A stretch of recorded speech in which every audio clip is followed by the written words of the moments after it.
Welcome to Time of Death. This video is for informational purposes and in no way meant to glorify or condone violence. In today's video, we'll be discussing the murder of Jamil Lyles.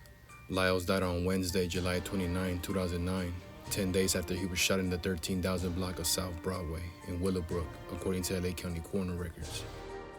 Michael Capers was subsequently arrested and charged with the murder. The following is the evidence at trial. On the night of July 19, 2009, Brent Exley went to the Second to None motorcycle nightclub at 131st Street and Broadway. Most of the people in the club belonged to the Crips, a gang associated with the color blue. A group of women from Exley's neighborhood were there, wearing and displaying red and pink in their hair and clothes. Presumably because of the association between the color red and the rival gang the Bloods, a fight broke out between two groups of girls. During the brawl, a woman, Miss McBride, was stabbed in the face. Also during the fight, a man whom Exley identified as defendant Capers brandished a gun in front of Ms. Nelson, who had gone to the club with McBride. While Exley was helping the group of women who were wearing red and pink, including McBride, defendant pointed the gun at him and said "fuck slobs," a derogatory slang term for the Bloods. Exley told defendant he was a Crip, and then defendant helped stop the fight. Exley retrieved his van in order to take McBride to the hospital.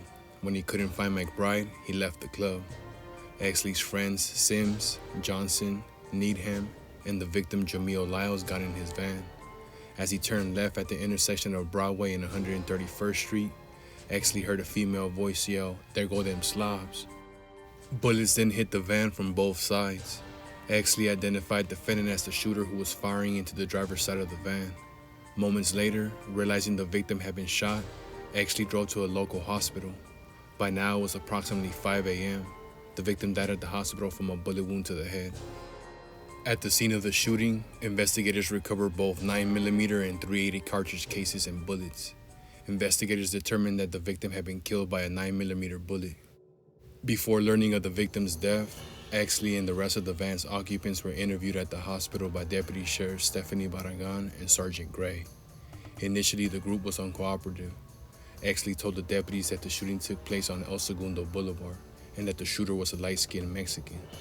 Later, as Exley testified at trial, he decided to tell the truth in part because he had learned that the victim had died. Exley admitted to lying to detectives because he just wanted to be let go. On May 18, 2011, Exley was shown 2 six-packs of photographs and immediately identified defendant as one of the shooters. Exley also identified defendant at the February 3, 2014 preliminary hearing. After testifying at the preliminary hearing, Exley received relocation funds in the form of first and last month's rent. Then he left his gang.